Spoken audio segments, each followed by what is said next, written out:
మార్కెట్లోకి ఎంటర్ అయిన వాళ్ళకి అంటే చాలామందికి తెలియని విషయం ఏంటంటే స్టాక్ మార్కెట్ అంటే ఏంటి, లేకపోతే షేర్స్ అంటే ఏంటి, అసలు వీటికి వాటికి డిఫరెన్స్ ఏముందంటారు, ఏం చెప్తారు దానికి సంబంధించి? ఓకే అండి. స్టాక్ మార్కెట్ అంటే ఏంటంటే, మార్కెట్ అంటే మనకి అర్థం అవుతుంది. మార్కెట్ అంటే మనం బజార్కి వెళ్ళినప్పుడు కనిపించే దుకాణ సముదాయాలు కావచ్చు, లేకపోతే మనం కూరగాయల మార్కెట్కి వెళ్తాము, లేకపోతే బట్టల మార్కెట్కి వెళ్తాము, ఇట్లా రకరకాల పేర్లు పెడతాం మార్కెట్ ముందు.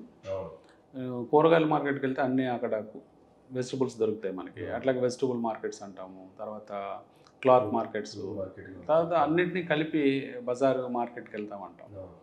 సో అట్లాగే ఇక్కడ షేర్ బజారు, షేర్ మార్కెట్, స్టాక్ మార్కెట్, ఇట్లా రకరకాల పేర్లు మీరు వింటూ ఉంటారు. సో వీటిలో ఏం దొరుకుతాయి, ఈ మార్కెట్స్లో ఏం దొరుకుతాయి అంటే, ఒక వస్తువు కాకుండా రకరకాల వస్తువులు దొరికే ప్రదేశాన్ని మనం మార్కెట్ అంటాం. అది ఒక డివిజన్ కావచ్చు, అంటే ఈవెన్ ఫ్రూట్ మార్కెట్లో రకరకాల ఫ్రూట్స్ దొరుకుతాయి. అట్లాగే షేర్ మార్కెట్లో కూడా రకరకాల షేర్స్ దొరుకుతాయండి. సో ముందుగా మనం షేర్స్ అంటే ఏంటో మనం తెలుసుకుందాం. షేర్స్ అంటే ఏమీ లేదండి, అంటే జనరల్గా మనం బిజినెస్లు పెట్టినప్పుడు రకరకాల ఫామ్స్లో బిజినెస్లు పెడుతూ ఉంటాం. అంటే ప్రొప్రైటరీ కంపెనీస్ పెడుతూ ఉంటాం, ప్రైవేట్ పార్ట్నర్షిప్స్ పెడుతూ ఉంటాం, ప్రైవేట్ లిమిటెడ్ కంపెనీస్ పెడుతూ ఉంటారు. అంటే ఆ కంపెనీ సైజుని బట్టి ఒక ఫార్మేషన్ ఉంటుందండి. సో వాళ్ళ అవసరం బట్టి కంపెనీలు పెట్టుకుంటూ వెళ్తారు. సో ఈ కంపెనీలు పెట్టినప్పుడు సపోజ్ ఒక ప్రైవేట్ లిమిటెడ్ కంపెనీ ఉందనుకుందాం, దాంట్లో కొంతమంది డైరెక్టర్స్ ఉంటారు, అట్లాగే షేర్ హోల్డర్స్ ఉంటారు. షేర్ హోల్డర్స్ అంటే వాటాదారులు అనమాట. ఈ వాటాదారులు వాళ్ళ కుటుంబ సభ్యులు కావచ్చు, వాళ్ళ స్నేహితులు కావచ్చు, ఇలాంటి వాళ్ళందరినీ వాటాదారులు అంటారు. ఈ వాటాదారులందరూ కలిసి కొద్ది మొత్తాలు పెట్టుకొని వాళ్ళందరూ కూడా క్యాపిటల్ అంటాం, పెట్టుబడి పెట్టుకొని ఒక కంపెనీని రన్ చేసుకుంటారు.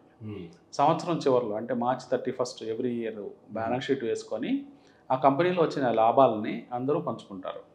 అంటే లాభాలు కొంత కంపెనీ అభివృద్ధికి కొంత ఉంచుకున్నప్పటికీ కొంత మొత్తం లాభాలని వాళ్ళ కుటుంబ సభ్యులు, వాళ్ళ రిలేటివ్స్ ఎవరైతే ఇన్వెస్టర్స్ పెట్టుకున్నారో డబ్బులు, ఆ ప్రపోర్షనేట్గా అంటే వాళ్ళు ఎంతెంత డబ్బు అయితే పెడతారో దానికి తగ్గట్టుగా వాళ్ళు ఆదాయాలు పంచుకుంటారు. సో ఇవన్నీ కూడా, ఆ షేర్లన్నీ కూడా వాళ్ళ సమక్షంలోనే, వాళ్ళ సభ్యుల మధ్యలోనే ఉంటాయి. కానీ స్టాక్ మార్కెట్లోకి వచ్చేటప్పటికి ఈ షేర్లు కేవలం కుటుంబ సభ్యులు, స్నేహితులు కాకుండా ఆ రీచ్ కొంచెం పెద్దగా ఉంటుంది. అంటే అందరూ పబ్లిక్ కూడా దాంట్లో పార్టిసిపేట్ చేస్తారు. అంటే జనరల్ పబ్లిక్ కూడా ఆ కంపెనీలో కొన్ని వాటాదారులుగా ఉంటారు. సో జనరల్ పబ్లిక్ దగ్గర పెద్ద మొత్తాలు ఉండవు. ఇప్పుడు ఒక 1000 కోట్ల కంపెనీలో తలా ₹1 కోటి షేర్లు తీసుకోమంటే తీసుకోలేరు. జనరల్ పబ్లిక్ దగ్గర అంత మనీ ఉండదు. అందుకని ఈ షేర్లని చిన్న వాటాలుగా విభజిస్తారు. విభజించి కేవలం వాళ్ళకి అందుబాటులో ఉండే ధరల దగ్గర, అంటే ₹1000, ₹500, ₹10, ₹15 ఇట్లా చిన్న అమౌంట్ నుంచి షేర్స్ విభజన చేసి వాళ్ళందరికీ షేర్లు ఇవ్వడం జరుగుతుంది. ఈ ప్రాసెస్ని IPO అంటారు, ఇనిషియల్ పబ్లిక్ ఆఫరింగ్. అంటే గతంలో కొంతకాలంగా ఆ కంపెనీ నడుస్తూ లాభాల బాట పట్టిన తర్వాత, ఆ లాభాలు పట్టిన కంపెనీలు తర్వాత భవిష్యత్తులో కొంత షేర్స్ని పబ్లిక్కి రిలీజ్ చేస్తారు. మన హైదరాబాద్, మన ఎగ్జాంపుల్స్, మన లోకల్ ఎగ్జాంపుల్స్ కనుక తీసుకున్నట్లయితే, గతంలో చాలా కంపెనీలు మన హైదరాబాదు లేకపోతే తెలుగు రాష్ట్రాల నుంచి వచ్చి స్టాక్ మార్కెట్లో లిస్ట్ అయ్యి ట్రేడ్ అవుతూ ఉన్నాయి.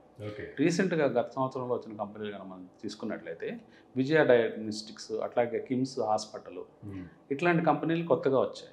పెద్ద కంపెనీస్లో చిన్నవి వచ్చినప్పటికీ, అలాగే డొడ్లా డైరీ, ఇట్లాంటి కంపెనీస్ అన్నీ వచ్చాయి.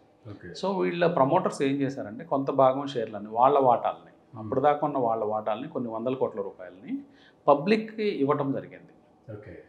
పబ్లిక్ ఇచ్చినప్పుడు పబ్లిక్ ప్రైసెస్ పెట్టి, తక్కువ ప్రైస్ పెట్టి, అంటే వాళ్ళకి అందుబాటులో ఉండే డివిజన్, అంటే చిన్న ఒక 10 షేర్లు కూడా మీరు కొనుక్కోవచ్చు మా కంపెనీలో, మీరు వాటాదారుడు అవ్వచ్చు అని ఈ పబ్లిక్ అందరికీ షేర్లు ఇవ్వటం జరిగింది. షేర్లు ఇచ్చిన తర్వాత దీన్ని IPO ప్రాసెస్ అంటారు, ఇనిషియల్ పబ్లిక్ ఆఫరింగ్.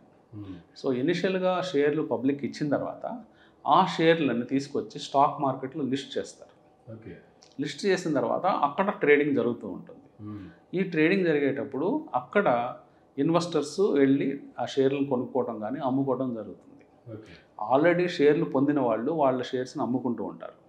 అట్లాగే షేర్స్ కొత్తగా కొందాం అనుకున్న వాళ్ళు, ఆ కంపెనీ మీద మంచి అభిప్రాయం ఉండి భవిష్యత్తులో మంచి లాభాలు సాధిస్తుంది అనుకున్నప్పుడు ఆ కంపెనీ షేర్లను మార్కెట్లోకి వెళ్ళి కొనుక్కుంటారు. సో ఈ షేర్ మార్కెట్, మీరు అడిగిన ప్రశ్నలో, స్టాక్ మార్కెట్లో మెయిన్గా కంపెనీలన్నీ ట్రేడ్ అవుతూ ఉంటాయి. మీరు బజార్లో చూసే ప్రతి బోర్డు, అంటే కోటక్ మహేంద్ర బ్యాంక్ కావచ్చు, HDFC బ్యాంక్ కావచ్చు, బ్యాంకింగ్ సెక్టర్లో చెప్తున్నాయి, యాక్సిస్ బ్యాంక్ కావచ్చు, SBI కావచ్చు, వీటి షేర్లన్నీ స్టాక్ మార్కెట్లో ట్రేడ్ అవుతూ ఉంటాయి. అట్లాగే మీరు ఆడే ప్రోడక్ట్స్ అన్నీ కూడా హిందుస్థాన్ యూనిలివర్ ప్రోడక్ట్స్ మన ఇంట్లో ప్రతి ఇంట్లో వాడుతూ ఉంటాం.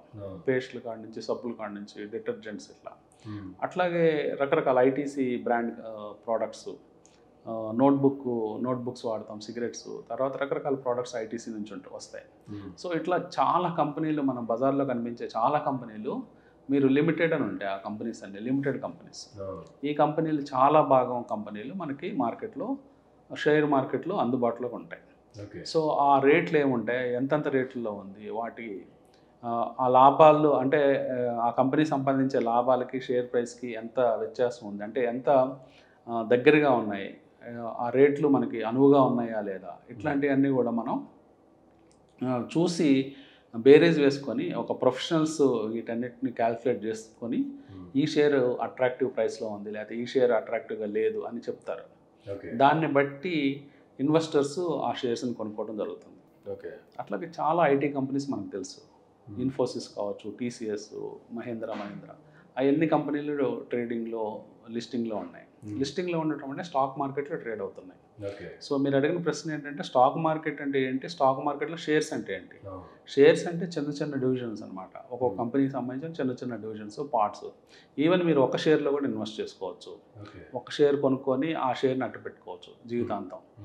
సో మీకు ఏం లాభం షేర్ కొనుక్కోవడం వల్ల అని అనుకుంటే, షేర్స్ కొనుక్కోవడం వల్ల ఆ షేర్స్లో ఒకటేంటంటే క్యాపిటల్ అప్రిషియేషన్, అంటే ఆ షేర్ ధర పెరిగినప్పుడల్లా మీకు అది మీ వెల్త్ పెరుగుతున్నట్టు లెక్క. అట్లాగే ప్రతి సంవత్సరం కంపెనీ డివిడెండ్ ఇస్తుంది. ఆ కంపెనీకి కొంత లాభాలు పక్కకు తీసి వాటాదారులందరికీ డివిడెండ్ ఇంటికి పంపించడం జరుగుతుంది. అది దాదాపుగా 1% నుంచి 2% దాకా ఉంటుంది ఈల్డ్. అంటే ఈల్డ్ అంటే మనం ఎన్ని షేర్లు అయితే, ఒక షేరు 2,000 రూపాయలు ఉంటే మనం 20 రూపాయల నుంచి 40 రూపాయల దాకా డివిడెండ్ పొందే అవకాశం ఉంది. సో ప్రతి సంవత్సరం మనకు 2% ఇంటికి రావడం, లేకపోతే ఒక 1% రిటర్న్ రావడం, అట్లాగే క్యాపిటల్ అప్రిషియేషన్ జరగడం, ఇవన్నీ జరుగుతూ ఉంటాయి. కానీ ఇందాక మనం మాట్లాడుకున్నట్లు అంటే స్వల్పకాలంలో మార్కెట్లో లాభ నష్టాలు ఉంటాయి. అప్పుడు అప్స్ డౌన్స్ మార్కెట్లో ఉంటాయి. షేర్ ప్రైసెస్ పడిపోవడం, పెరగడం ఉంటాయి. కానీ over long period of time stocks పెరుగుతూ ఉంటాయి. మీకు కాన్స్టెంట్గా వెల్త్ అప్రిషియేట్ అవుతూ ఉంటుంది. అది కూడా క్వాలిటీ కంపెనీస్లో మీరు ఉండాలి. సో షేర్ మార్కెట్లో ఇన్వెస్ట్ చేయడం బెటర్ అంటారా, లేదంటే స్టాక్ మార్కెట్లో ఇన్వెస్ట్ చేయడం బెటర్ అంటారా? ఒకళ్ళు ఎవరైనా ఇన్వెస్ట్ చేయాలనుకుంటారు. రెండు ఒకటే అండి, అంటే పర్యాయ పదాలు అంతే. కొంతమంది స్టాక్ అంటారు, కొంతమంది షేర్ అంటారు. రెండింటికి పెద్ద డిఫరెన్స్ ఏమి లేదు, అంటే ఉన్న పదాలు మార్పు తప్పితే. సో స్టాక్ మార్కెట్ అన్నా, షేర్ మార్కెట్ అన్నా, షేర్ బజార్ అన్నా, ఇవన్నీ కూడా ఒకటే. Okay, sir. Thank you, and thank you very much. Please do subscribe Myra Media. Please subscribe Myra Media. Subscribe to Myra Media. Please like, share and subscribe to Myra Media for lot of film news, gossips and hot news. Please like, share and subscribe to Myra Media. For more interesting updates, please subscribe to Myra Media YouTube channel. For more updates, please subscribe to Myra Media. So like, share and subscribe to Myra Media.